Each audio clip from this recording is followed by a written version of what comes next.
Ito na serbisyo ng bayan, ibigay ang inyong kailangan at italinig ang katotohanan. Serbisyo balita, unang-unang mamamayan. Serbisyo balita, asahan ilang kaman.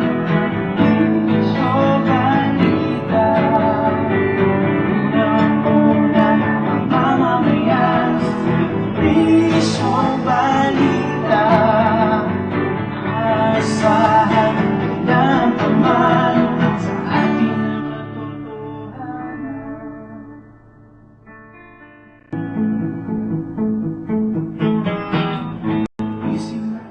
Magandang araw po sa inyo lahat. Kayo po ay inaanyayahan na manood ng serbisyo Balita Live Online na pinangungunahan po nila RJ Salgado at La Army Barairo. Ako po si Kapitana Sally Dadang de la Cruz ng Barangay Tangsol. Tangkilikin po natin ang mga resort at private pool dito sa aming barangay. Marami pong salamat. God bless po.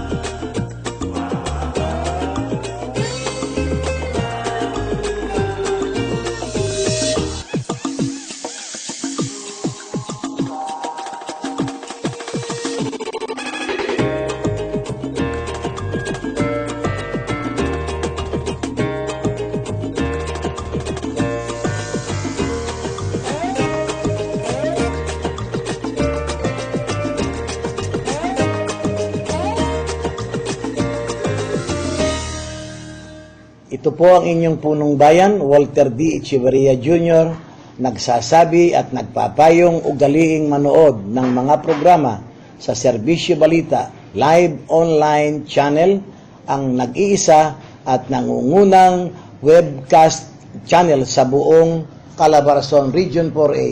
Mabuhay po at isang magandang buhay sa lahat.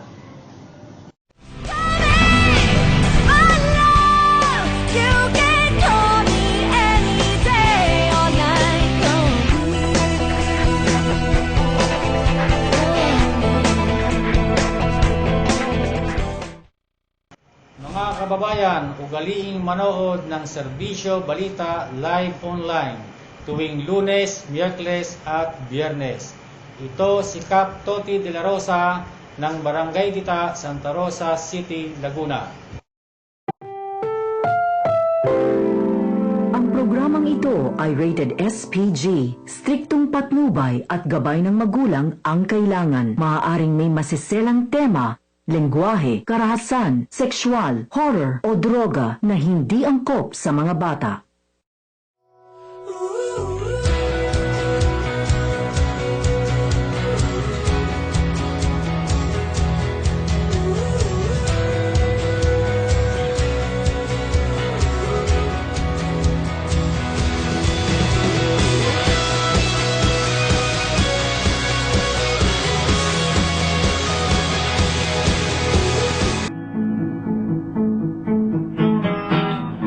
Isinata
welcome sa Serbisyo Balita Live Online at isang magandang gabi world. Yan. At syempre, ito ang Serbisyo Balita Live Online powered by PLDT My DSL.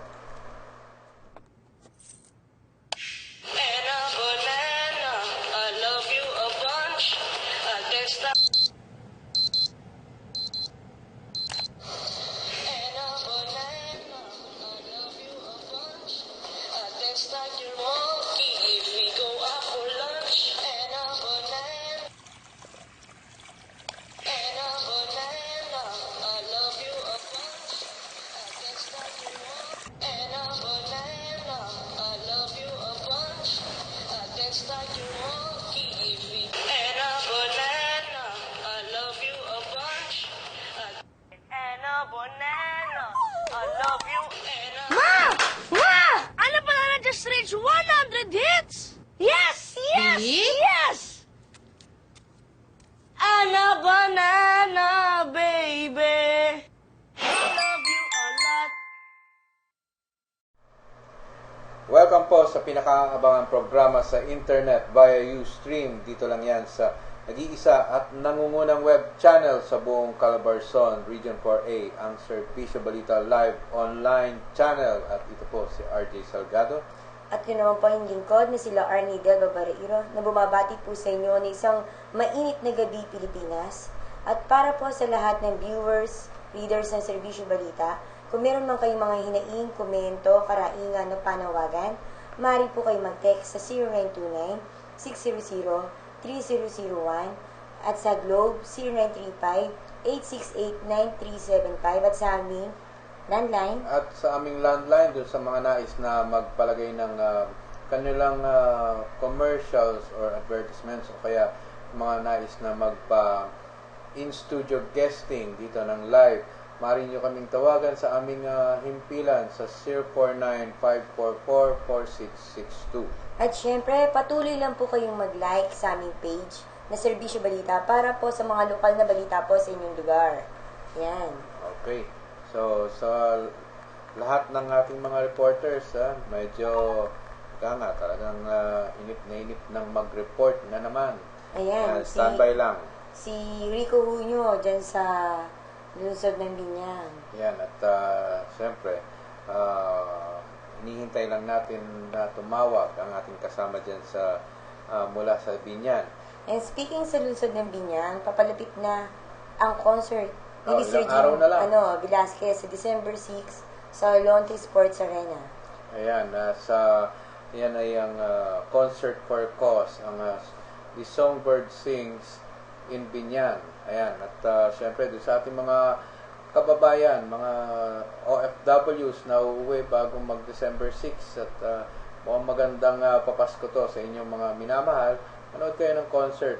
So, para hindi kayo maubusan ng tickets, ay pwede kayong mag-email kay bjborha@yahoo.com o kaya tumawag kayo sa aming himpilan ng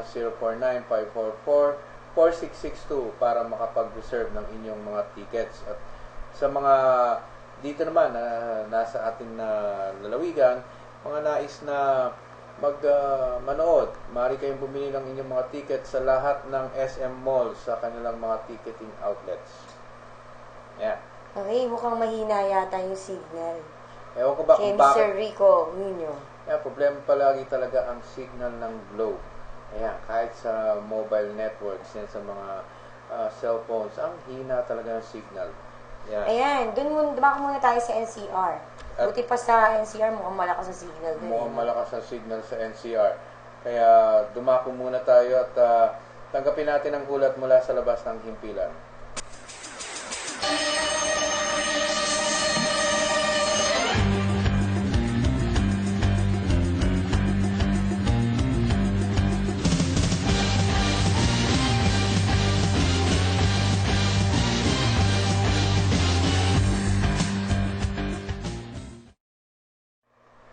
At tanggapin naman natin ang pag-uulat mula dyan sa NCR sa kasama nating si Edward Flores. Edward, magandang gabi.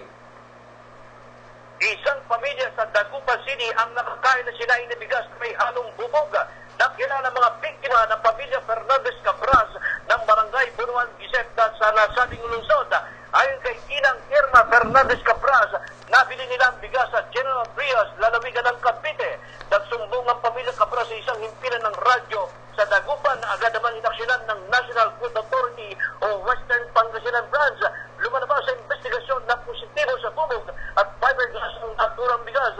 Nanawagan ng ahensya na mag-ingat ang mga mamamayan na posible nang kumalat sa merkadong ganitong uri ng bigas na mapanganib sa kalusugan.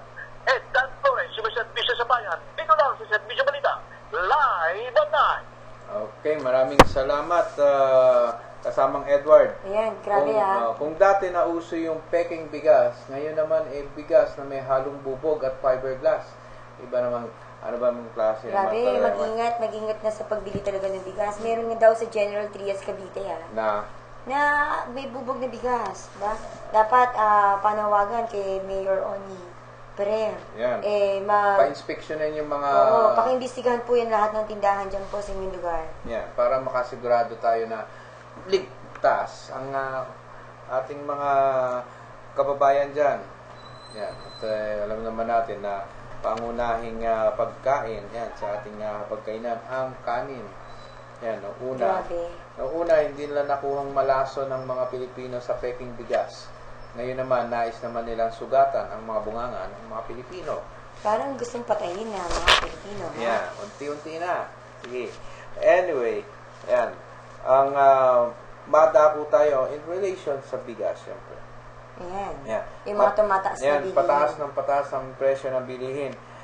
Nakaambang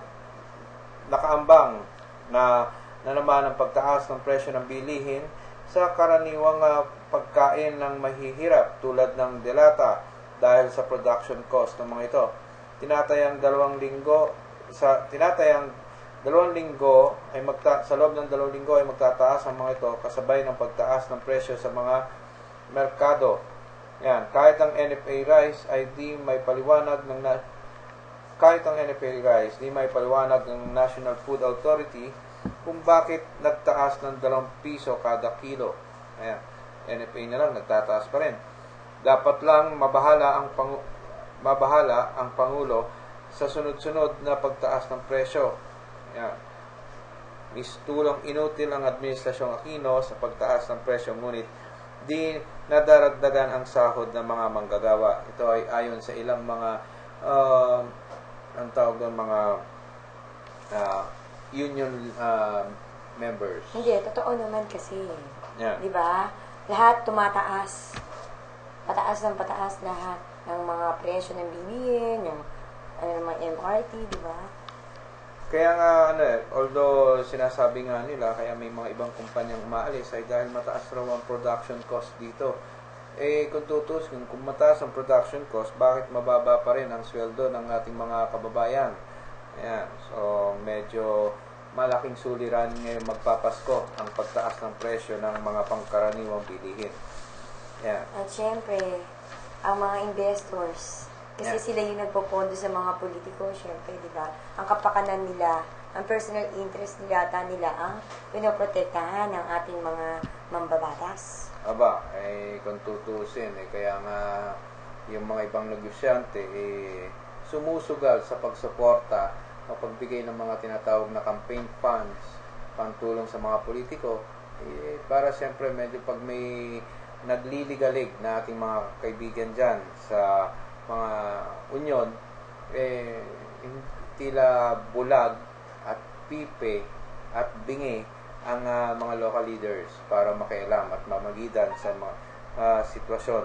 Katulad na lang dyan sa speaking ng pagliligalig o pagsigaw ng paghingi ng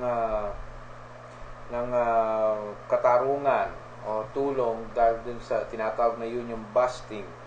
Yan, dyan sa lungsod ng Kabuyao, katulad niyan, na ilang beses na nagkakaroon ng mga kilos protesta dyan sa paglalansangan. Nakikita rin natin ng mga kababayan nating mga miyembro ng mga union na nasa lansangan at doon na natutulog para lang mapakinggan ang kanilang mga hinihingi. Wala na rin yata nangyari dun sa Tanduay, di ba? Kay Lucio Tan.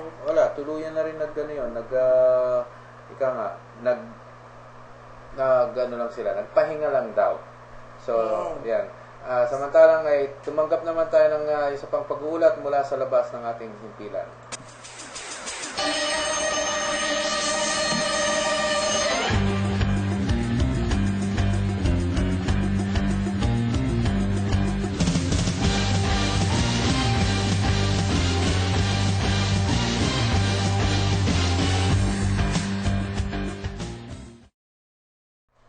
At tanggapin naman natin ang pag-uulat mula sa lalawigan ng Laguna sa kasama nating si Levi Tatad. Levi, magandang gabi.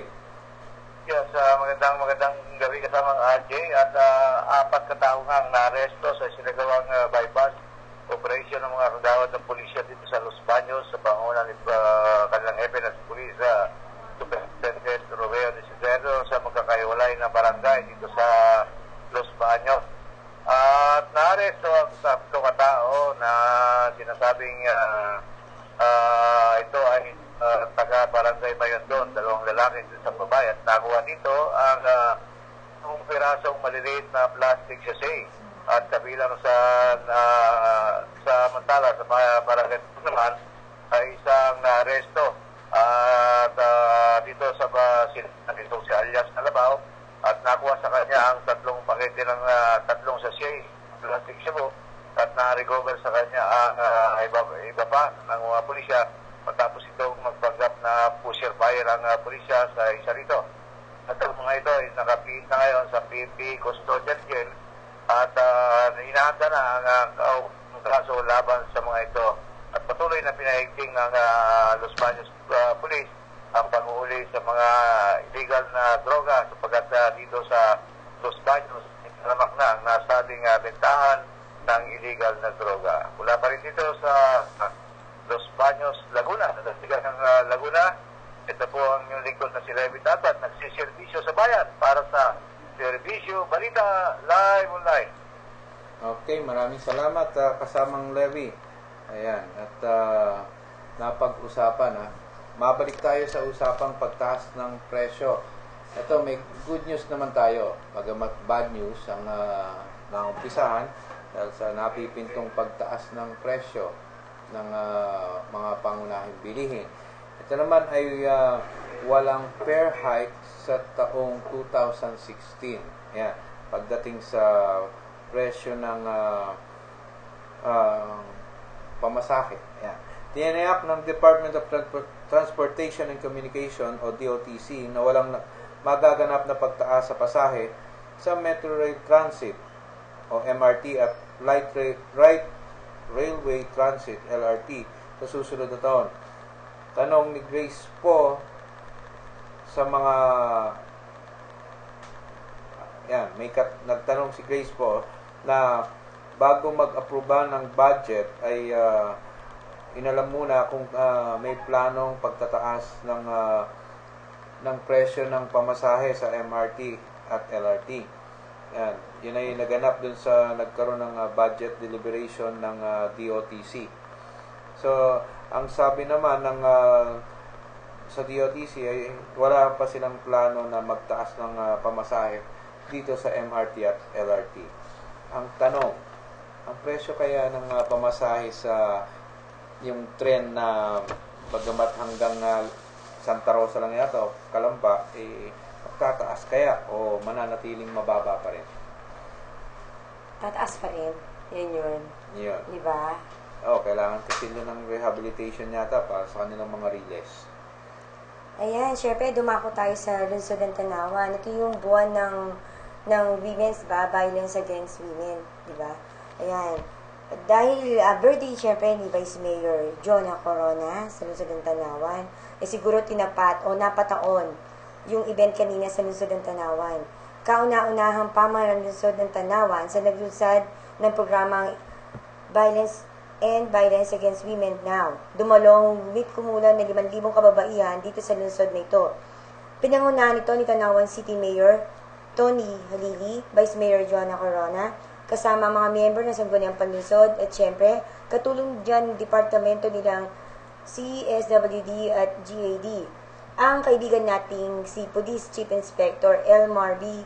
Silador, ang guest speaker, sa isinagawang programa na ipinakilala ni City Administrator Attorney Junjun Trinidad.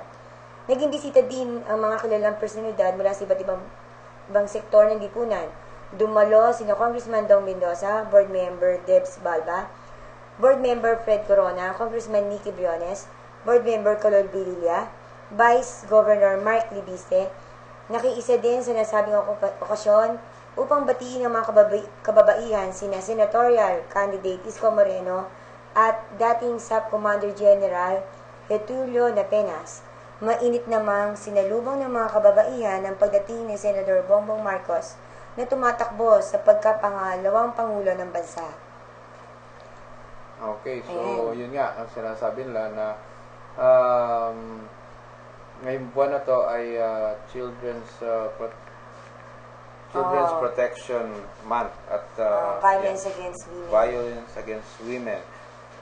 Ibig sabihin naman na dito natin na ang buwan na to ay sinusulong yung kanilang karapatan at proteksyon. Yan, laban sa kung ano namang mga pang-aabuso.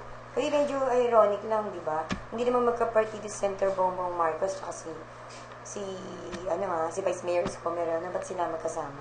Ay, siguro naimbitahan lang. Kaya naman nandun sila sa nasabing okasyon. At birthday ni Vice Mayor Joanna Corona. Ayan, isang maligayang at mainit na pagbati sa Maraming may birthday ngayon na kaibigan natin na nag-imbita sa atin.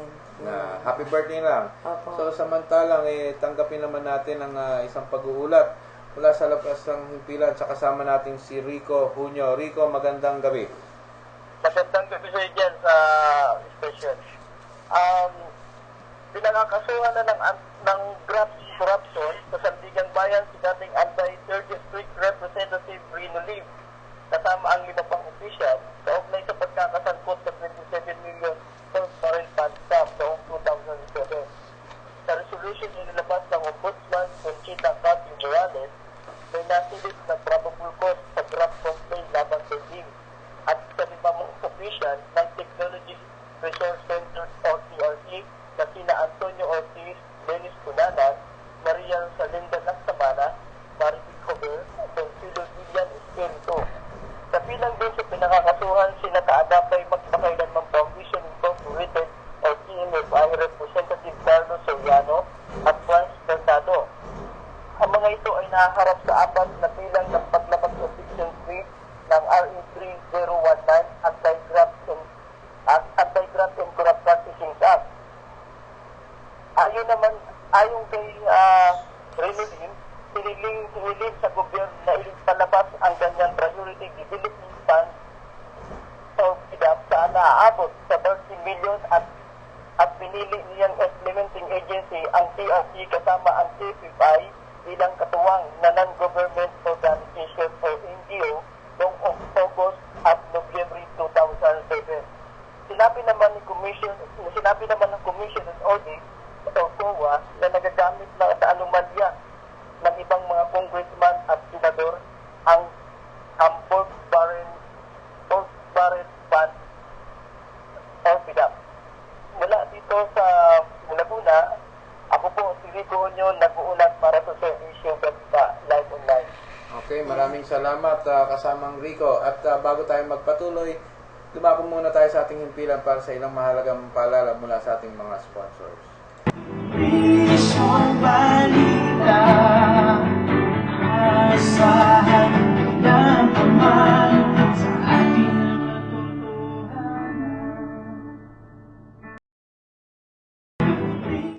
Hoy, kaya na, wala na tayong araw. Halika, kape tayo. Alam mo, heartbreak lang yan. Malayo sa bituka. Oh, nag-move on na yung tricycle, oh. Ikaw, kailan? Ayan, mainit na kape. Para magising ka sa katotohanan. Wow, ang honest. Parang 7-Eleven City Blends. Real honest-to-goodness coffee. Made fresh with honest-to-goodness Arabica beans. 20 pesos lang. Honest. Since you're being so honest, may gusto din sana akong sabihin sa'yo. Guys, take na daw sabi sinabi ni Derek. Tara. 7-Eleven City Blends Coffee. 7-Eleven every day. Kadalasang sanhi ng simpleng ubo at sipon ay virus na maaaring kusang gumaling at hindi tinatalaban ng antibiotics. Sa maling pag-inom ng gamot tulad ng antibiotics na hindi nireseta ni Doc, maaari itong magdulot ng mas malalang epekto. Wala nang tatalab na gamot kapag tayo'y nagkasakit. Magiging drug-resistant na ang mikrobyo. Kapag nangyari yan, madaling lalala ang sakit at maaari mo pa ikamatay. Huwag abusin ng antibiotics. Magpakonsulta muna. Isang paalala mula sa inyong DOH. Po, si Kaplino Karamay ng Barangay Pook, Santa Rosa City, Laguna. Laging manood ng mga programa sa Serbisyo Balita live online. Karamay po ninyo ang inyong lingkod sa pag-unlad ng ating barangay. You can call me any day or night long.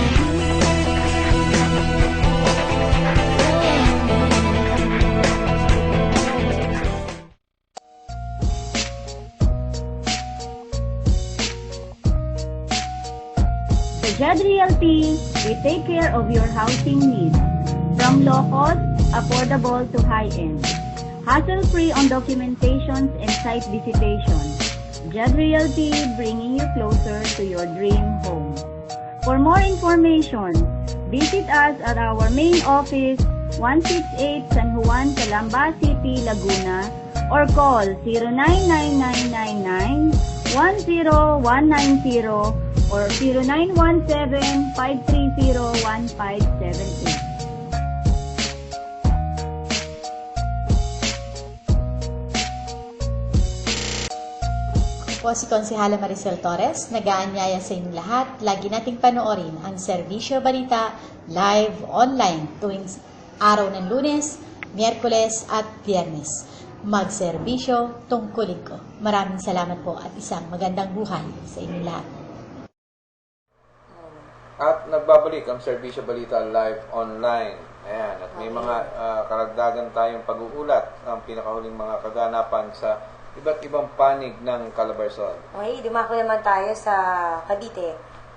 Sa Bacoor, Cavite, arestado ang 2 kalalakihan dahil sa pag-iingay at paggamit ng pinagbabawal na gamot, kamakaulawa ng gabi sa barangay Queens Row West, dito sa lungsod nito. Nakilala ang mga suspect na sina Ryan J. Centeno, 25 anyos, ng Dallas Street, barangay Queens Row West, ng nasabing lugar. At si Anthony Mendoza, 32 anyos, residente ng Block 5, Lot 2, Camellia, Springville, Executive Barangay Molino 3. Ayon kay Police Superintendent Noel Alino, isang Raven Jean Centeno tumawag sa Patrol 117 upang reklamo pag-iingay ng kanyang kapatid sa kanilang lugar. Agad na nagtungo ang mga otoridad at sinamahan ni Raven Jean kung saan matatagpuan ang mga ito.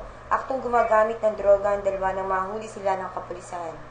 Yan. Samantalang ang mga suspect ay nasa piitan. Ngayon.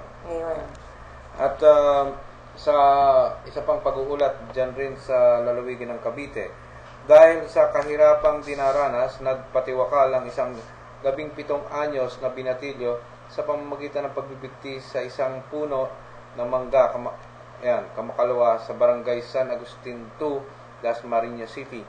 Nakilala ang biktima sa alias na Tonton ng Block 4, Lot 28, Manuelaville Subdivision, Barangay San Agustin 2. Ayon sa investigasyon, dakap ng alas 10:30 ng umaga nang madiskubre ang nakabikting biktima sa isang puno ng mangga di kalayuan sa kanilang tirahan gamit ang lumang lubid na napulot nito. Matinding kahirapan ng pamilya ang nakikitang dahilan kaya nagpatibakal ang nasabing biktima. Ayan, dumako ulit tayo sa lalawigan ng Batangas, sa San Nicolas. Meron daw isang di pa nakikilalang babae na nagpuang lumuluta sa ilog ng Pansipit sa bayang ito. Ayon sa ulat, isang Anisito Encarnacion ng Barangay Poblasyon ng bayang ito nagtungo sa istasyon ng pulisya at inireport ang insidente. Napag-alaman sa investigasyon ng kapulisan ng biktima ay diferensya sa pag-iisip at nakitang paggalagala sa lugar bago naganap ang insidente. So sa may mga kamag-anak na nawawala yung kanilang anak o kaanak na may diferensya sa pag-iisip, baka ito na po yung Ito yung kaanak nyo. Yeah, Puntahan niyo lang po sa may San Nicolas. sa barangay San Nicolas. Ayan. At dumako naman tayo sa lalawigan ng Rizal. Nasawi ng barili sa ulo ang isang dating stuntman sa telebisyon ng di pa nakikilalang suspect na nakatagpo nito kahapon ng madaling araw sa Antipolo City. Nakilala ang biktima na si Francisco Lagario Jr., 31 anyos, ng Santo Niño, Barangay Santa Cruz, Antipolo City. Ayon sa ulat, dakong alas 2 ng madaling araw habang ito ay nakikipaglamay sa isang kakilala sa Santo Niño, Barangay Santa Cruz, ay nakatanggap ng text message, kaya ang biktima ay nagpaalam na aalis sandali dahil may kakatagpuing tao sa di tinukoy na lugar. Habang naglalakad ang biktima sa di kalayuan sa lamayan ay biglang sumulpot ang suspect at binaril sa ulo ang biktima na agad nitong kinasawi, habang ang suspect naman ay mabilis na tumakas sa di matukoy na direksyon. Okay, meron tayo report. At tanggapin naman natin ang sa pang-pag-uulat mo dyan sa labas ng ating himpilan.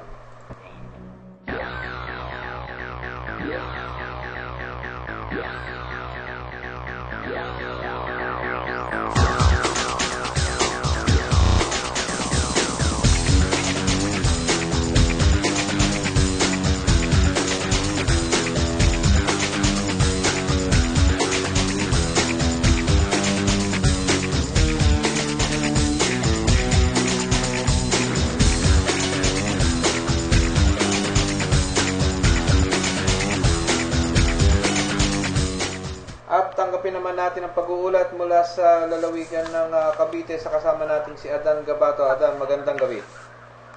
Okay, magandang gabi kasama natin.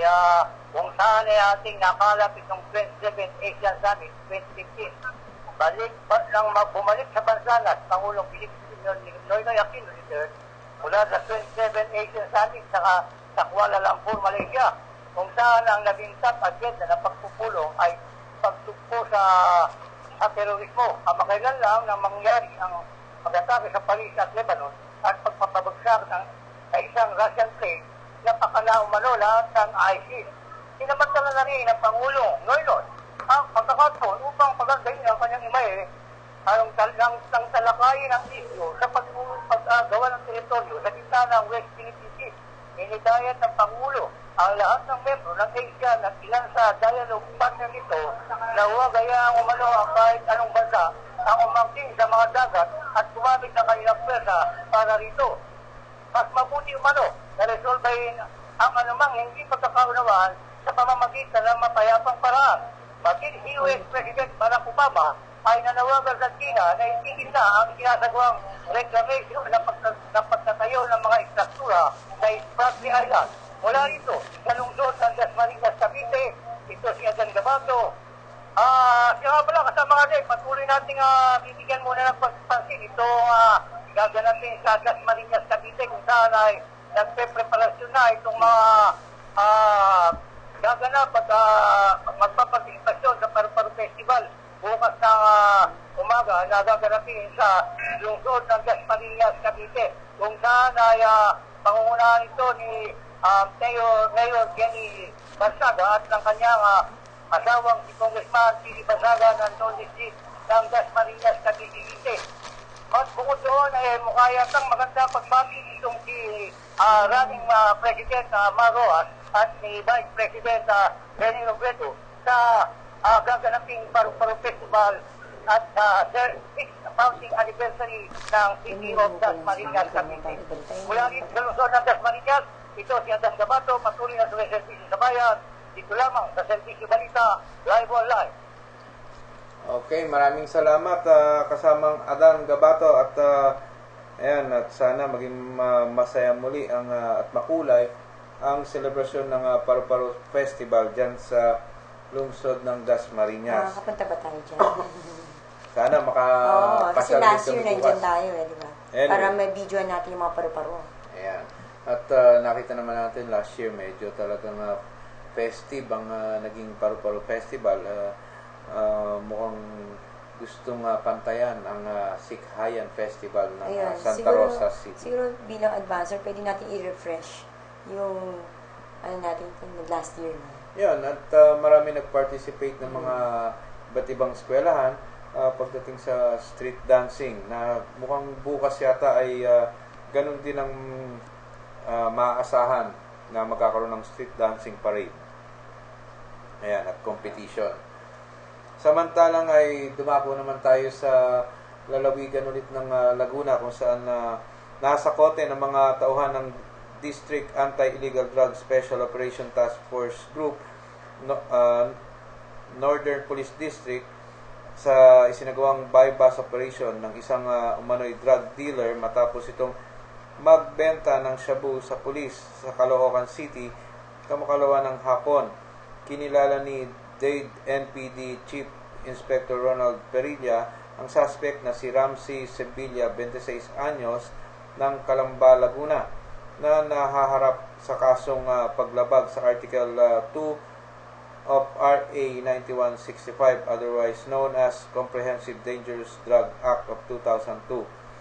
Ayon kay Dade Investigator SPO2 Fidel Cabinta, unang nakatanggap sila ng impormasyon na nagbebenta muna ang suspect na shabu, kaya isinailalim ito sa surveillance operation. Si SPO3 Fernando Dombok ang umaktong posture buyer at nang iabot ang suspect ang sachet ng shabu na tumitimbang ng 1.2 grams kapalit ng 1,000 na marked money ng pulis, ay agad dinamba si Sevilla. Nakunan pa ang suspect ng isa pang sachet na hinihinalang naglalaman ng pinagbabawal na droga. Ayan, syempre, matagal na talagang problema yan, drugs. At kumbaga sa talagang kailangan mag-double time mga ating mga kapulisan pagdating sa paglaban sa pinagbabawal na droga. So, dapat na rin ba talaga magpataw ng death penalty? Ayan. Lalo na sa mga drug trafficker and trader. Kung tutusin nga, tayo nga lang medyo maluwag yata sa ganyang bagay sa ibang bansa. Kaparang kawawa naman yung ating mga kababayan. Minsan napagbibintangan nagiging biktima ng mga napapalusotang hand carry na nahuhulihan ng drugs. At saka minsan, syempre, yung mga foreigner na yan, dito pa yata nagtatayo ng pabrika ng shabu. Diba? Kasi sa kanila, talagang bitay talaga, may konting mahulihan lang talaga ng drugs, diba? Yun. Syempre, dito, wala namang bitay, kaya dito sila nagtatambak ng mga ng basura, diba? So, syempre, kailangan managbagan tayo sa mga magigiting nating mambabatas na dapat isulong agad yung mga panukalang batas na to na magkaroon tayo ng death penalty, diba? Sa mga illegal drug trafficker or trader. Ayan, isa sa mga isinisigaw nga, isa sa mga pinupunto ni Senator Ping Lacson ay ang narco-politics, kung saan marami di umano ng mga politiko na pinopondohan ng mga drug traffickers, drug pusher o drug lords sa kanilang mga kampanya.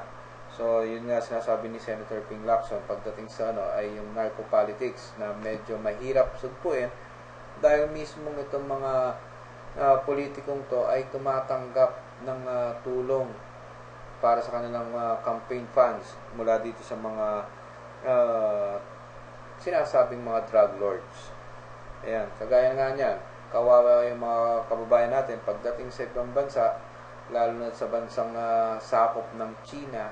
Ayan, bitay agad. Yun, sila pa yung talaga naiipit tsaka nakakasuhan. Diba? Tsaka usually yung mga nahuhuli naman sa drugs, mga maliliit na sasi, diba? Mga 1 piraso, 2 piraso. Yeah. Birang-bira yung makakahuli ka talaga ng madaming-madami. Pero sa Manila, kay General Sir Joel Pagdilaw, diba? Joel Pagdilaw, talaga naman pag nakahuli yan, talaga naman kilo-kilo. At milyon ang halaga ng sinasabing shabu ang kanyang nasasabat. Kaya naman na-promote agad si Sir Pagdilaw. Ayan. So, sobrang dami ng accomplishments niya. Talagang, ika nga, pag sinabing habulin ng mga drug traffickers, talaga namang iniisa-isa ni Sir Pagdilaw yan. Hindi katulad ng mga iba, ang mga hinuhuli, mga small-time users, tapos ang kalimitan pa, minsan asset nila, mga ano rin. Oo, sila agad yung naiipit, tapos nakakasuhan talaga, di ba? So, napakakawawa naman yung mga ordinaryong user. So, user ba ako? Kaya nga. So, sa panawagan natin sa mga magagaling Na mambabatas. Napakasisipag na mga mambabatas. Wala ba kayo ibang pwedeng panukalang batas dyan? Kung hindi mga kung ano-anong mga napakababaw na batas. Baka pwede naman yun yung pagtuunan ng pansin. Ang kakaroon ng pagbabalik ng death penalty dun sa mga nahuhulihan ng mga nagbebenta, yung maramihan ng shabu.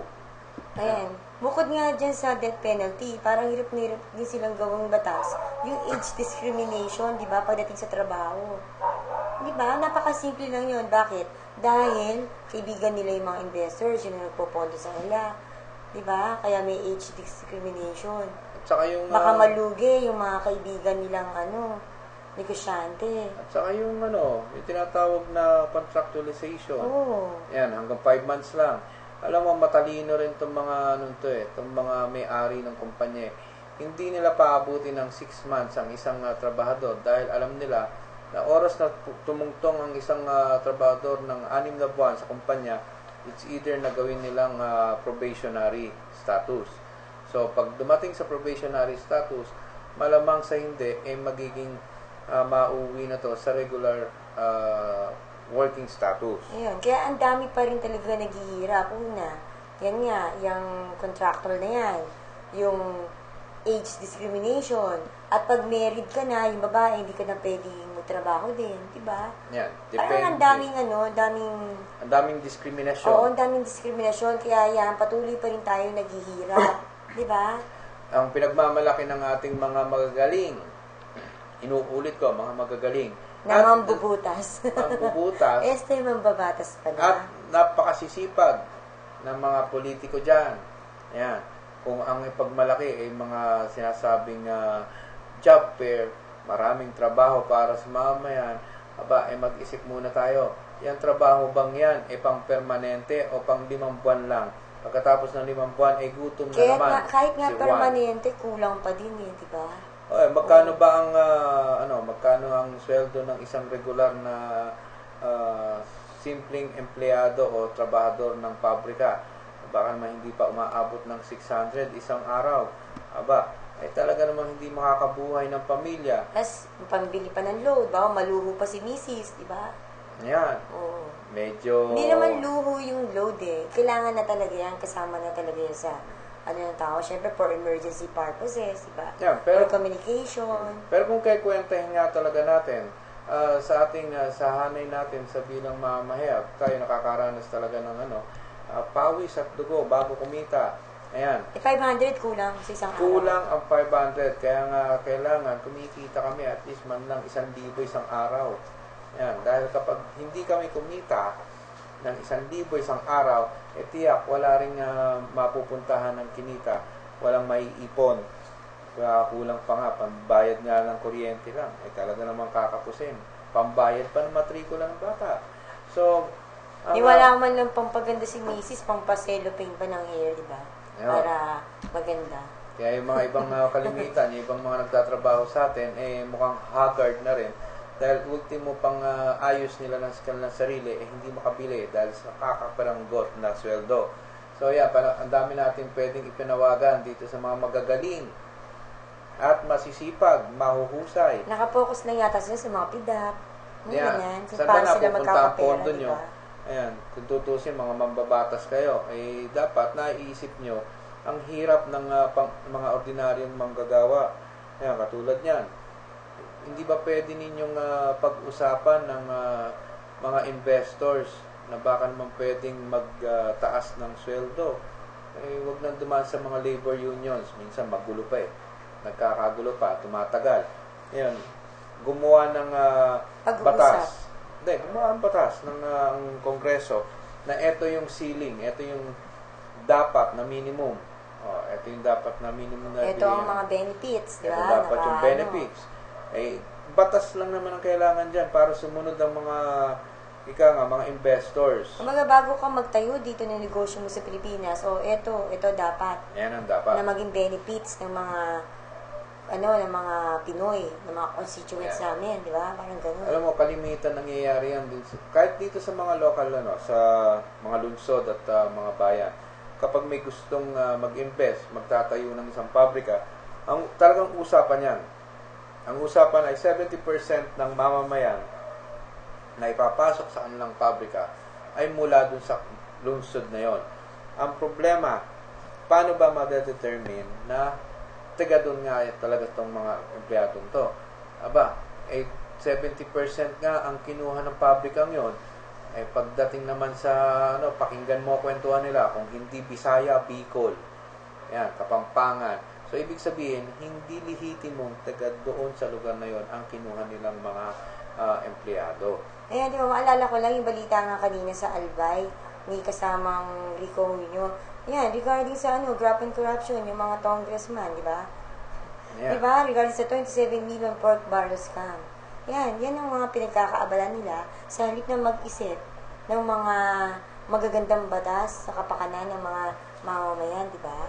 Ang kanila accomplishment na raw ang magsilipan ng baho ng iba. Kasi panahon na ng eleksyon ngayon, kanya-kanya ng gibaan yan, di ba? Kung sino ang nagnakaw, sino walang gawa, kung sino may kasong graft and corruption, di ba? Pinasasaliksik ang mga salin. Pero diba? itong mga politikong kaya to, kayo ba ito tanong lang, seryosong tanong, kayo ba ay nananalamin? Nakikita nyo ba sarili nyo? Baka naman hindi kayo nananalamin at hindi nyo tinitingnan muna sarili nyo. Konti lang daw. Baka naman nasulyap-sulyap lang kayo, ang pagtingin nyo pa sa salamin, ang tinitingnan nyo, yung maid nyo na maganda. Mahirap naman yung ganyan. I mean, konti lang daw yung kinukurakot nila. Kumpara dun Konti sa... lang daw ang kanilang ninanakaw sa kaban ng bayan.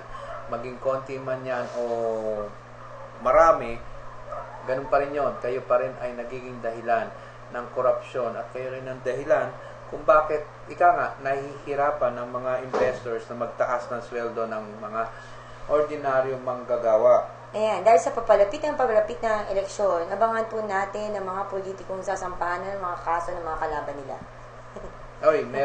Meron akong alam dyan sa may bahagi ng Batangas. Sisilipin daw yung SALN. Ewan ko kung kaninong SALN yung sisilipin.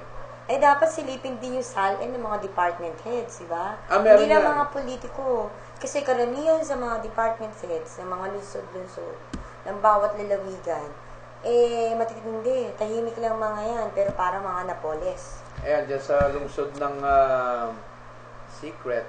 Basta dyan sa mga district. lungsod. Ayan. Yun. Meron dyan, mga department heads, kung titingnan mo yung SALN, pasubmitin mo ng SALN, baka hindi nila natutukoy na meron pala silang resort, meron pala silang piggery, at meron silang mga apartments o paupahan ng mga business establishments. Dapat nababanggit yan sa SALN. Na hindi lang siyempre kailangan politiko. Yung mga Department heads nagtatrabaho na. sa gobyerno, kasi public servant din sila, di ba? Meron nga akong alam dyan. Dating in charge sa kapaligiran at kabasurahan. Nagkaroon ng ilang bahay, ilang sasakyan. Isinama ba kaya sa SALN niya yan? Hindi. Regalo lang daw yun. Ngayon, yung isa rin dyan, alam ko, hindi pwedeng isama sa SALN dahil hindi halata kasi komisyon yon. Yan. Malimit komisyon yon, lalo't kapag may maniningin na media. Yan. Ayan. At syempre, na mga reporters natin, si Gaspar Latampo ay Paos. namamaos. Si Miss Joanne Zamora po ay nasa batasan ngayon at medyo walang signal sa loob. Tsaka sumamba yata kami kanina. Ano bang araw ngayon? Ngayon ay Miyerkules. Wala silang araw ng ano. Anyway, nasa mahina raw ang kanilang signal. Kasama niya yung ating kaibigan na kabaro na si taga Philippines, Inquirer yata yun. Si, yung kasama ni Drahin kanina. Si Marlon? Iyon. Ang tagal sumagot. Anyway, Hindi, sinilimutan ko yun. isang magandang gabi nga pala sa iyo kay Marlon Ramos. Ayan. At sana makarami kayo ng balitang makuha dyan sa batasan. Samantalang ang ating kasamang si Ate Beth na nami-miss na natin at ang kanyang mga listeners at viewers pansamantala pa rin nakalib dahil medyo inaasikaso niya ang kanyang kapatid. Ayan, syempre, kanina, pag-usapan natin, yung post ba rin?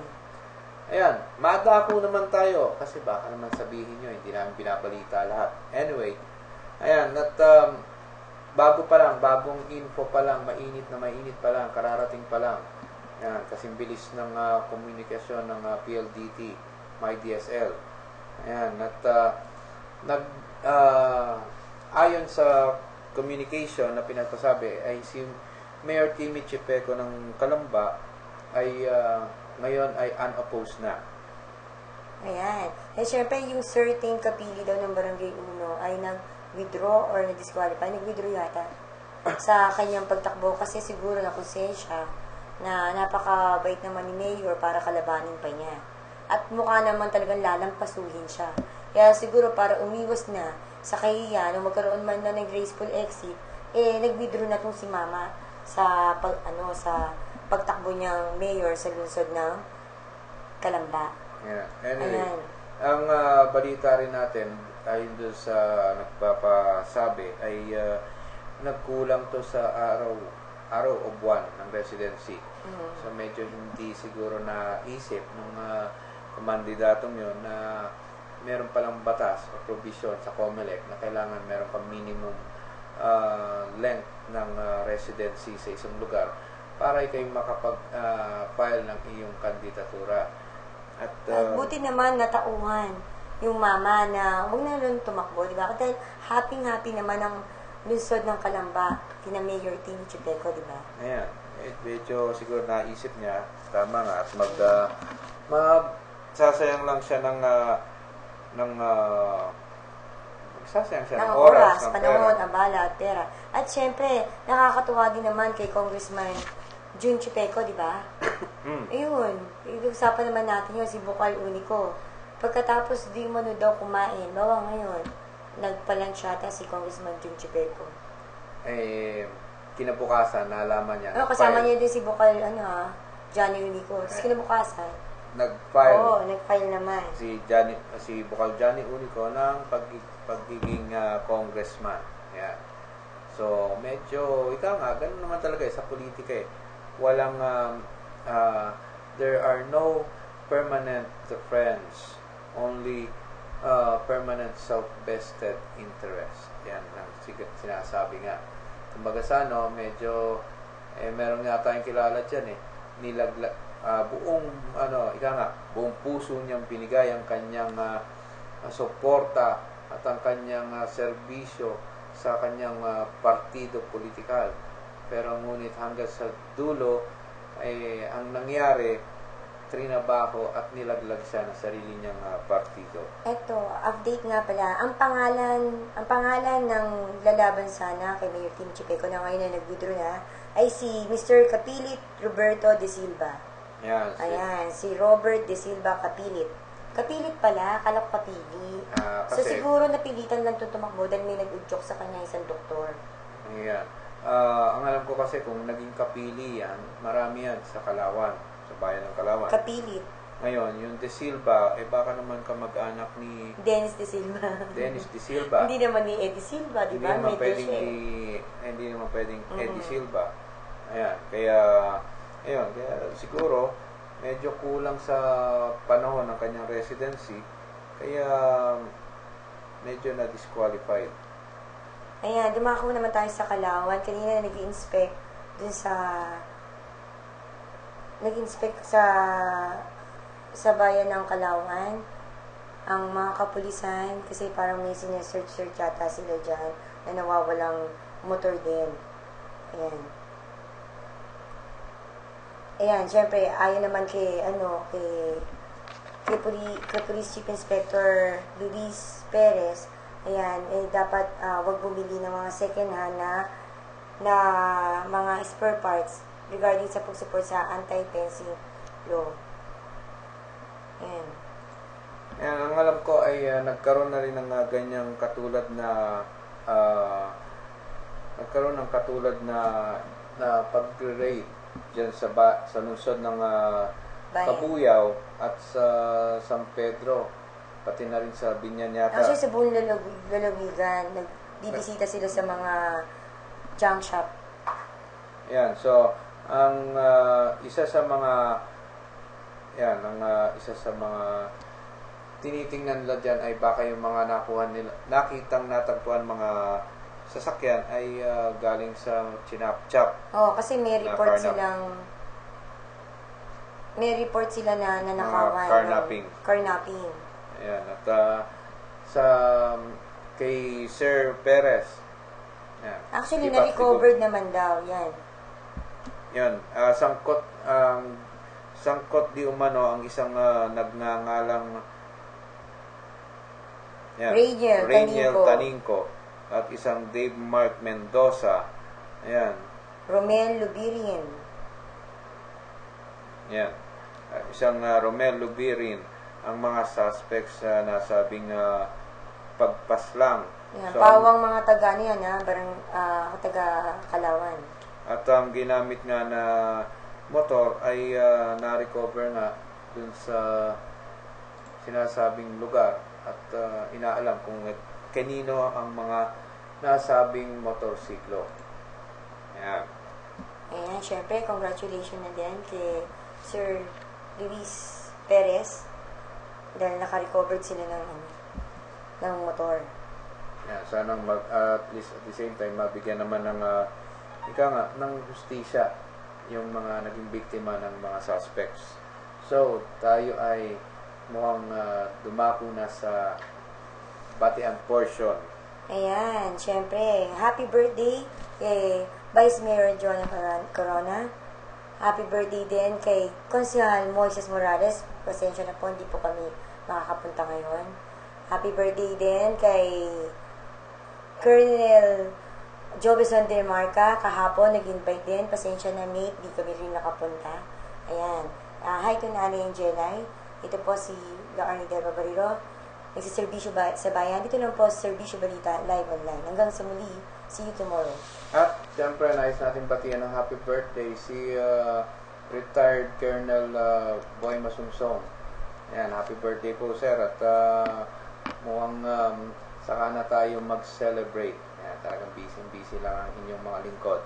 At siyempre, wag natin kakalimutan na yung isa sa mga na-publish namin sa aming newspaper, ayan, ang Songbird Sings in Binyan. Sa December 6 na yan. So, sa lahat ng mga nais manood, pwede pa kayong humabol dito sa lahat ng SM Mall na ticketing centers. Nandiyan na available ang ticket ni Miss Regine Velasquez na may concert sa December 6 sa Alontes Sports Coliseum dyan sa lungsod ng Binyan.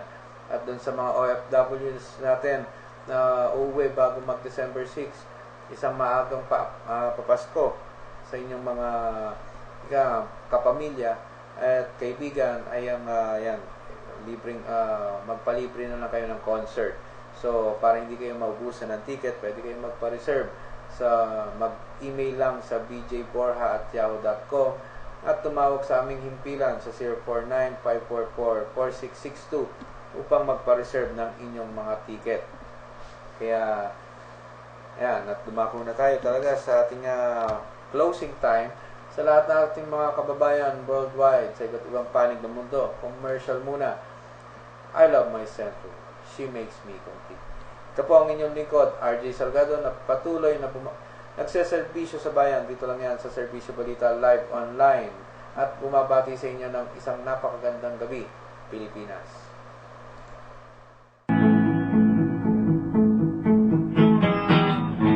Ising ng kaibigan